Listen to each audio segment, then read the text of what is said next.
Vibrant લાવશે વિકાસની વણઝાર। આપણે તમામ લોકો જાણીએ છીએ કે આખી દુનિયા માને છે ગુજરાત દેશના વિકાસનું ગ્રોથ એન્જિન છે અને એ પાછળ સૌથી મહત્વનું કોઈ પરિબળ હોય તો એ વાઇબ્રન્ટ ગુજરાત સમિટ છે।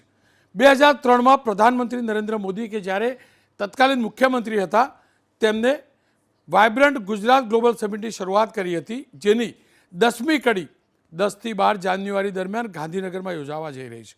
વાઇબ્રન્ટ ગુજરાત ગ્લોબલ સમિટ 2024ને હવે માત્ર ગણતરીના દિવસો બાકી છે અને સમગ્ર પ્રશાસન એની તૈયારીમાં લાગ્યું છે, કારણ કે આ વખતનું વાઇબ્રન્ટ વધુ વાઇબ્રન્ટ હશે એ નિશ્ચિત છે।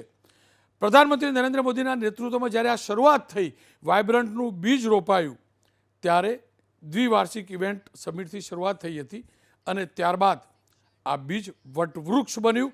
અનેક વિદેશી કંપનીઓ ભારતમાં અને ખાસ કરીને ગુજરાતમાં નિવેશ કરવા માટે આકર્ષાઈ।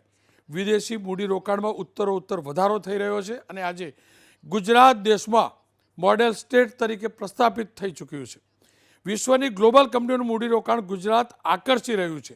છેલ્લા 2 દશકમાં ગુજરાતમાં અંદાજે $55 અબજ પ્રત્યક્ષ મૂડીરોકાણ આવ્યા હોવાની સરકારી અહેવાલો પણ છે। દુનિયાની સૌથી મોટી મલ્ટીનેશનલ કંપનીઓ ગુજરાતમાં કાર્યરત થઈ ચૂકી છે।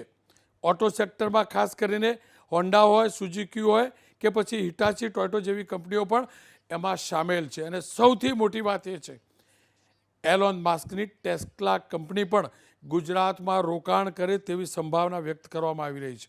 વિશ્વની સૌથી મોટી ઇલેક્ટ્રિક કાર નિર્માણ કરતી કંપની ટેસ્લાના CEO એલન મસ્ક જૂન મહિનામાં ન્યૂયોર્કમાં પ્રધાનમંત્રી નરેન્દ્રભાઈ મોદીને મળ્યા હતા અને ત્યારબાદ આ ચર્ચાએ પણ જોર પકડ્યું હતું અને કેમ કે ગુજરાત પહેલેથી જ ઉદ્યોગો માટે દરવાજા રેડ કાર્પેટ ખોલે છે અને એ પ્રકારની પોલિસી પણ બને છે, ત્યારે સ્વભાવતે જ આ મલ્ટીનેશનલ કંપનીને પણ ગુજરાતમાં સવિશેષ રસ હોય અને એલન મસ્કે પણ કહ્યું હતું કે તેઓ 2024માં ભારત આવવાની યોજના બનાવે છે।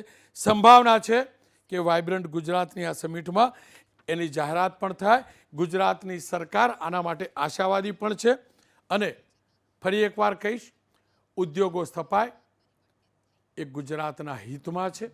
નવું મૂડીરોકાણ આવે, નવી રોજગારીની તકો ઊભી થાય એ પણ જરૂરી છે। પ્રદૂષણ રહિત કે પ્રદૂષણ ન કરતા એવા ઉદ્યોગો આવે તે સૌથી વધુ મહત્વનું છે। ઓટો સેક્ટર એ પૈકીનું એક છે। આશા રાખીએ, વિશ્વાસ પણ રાખીએ કે આ વાઇબ્રન્ટ પણ અગાઉના વાઇબ્રન્ટની જેમ જ વધુ સફળ થાય, સાથે જ ગુજરાતમાં વધુ મૂડીરોકાણની સાથે મારો એક ગુજરાતીને ત્યાં રોજગારી મળે। ફરી એકવાર કહીશ, આપણું ગુજરાત દેશના વિકાસનું ગ્રોથ એન્જિન હતું, છે અને રહેશે અને આ વાઇબ્રન્ટથી એ ગ્રોથ એન્જિનની ગતિમાં જબરજસ્ત વધારો થશે।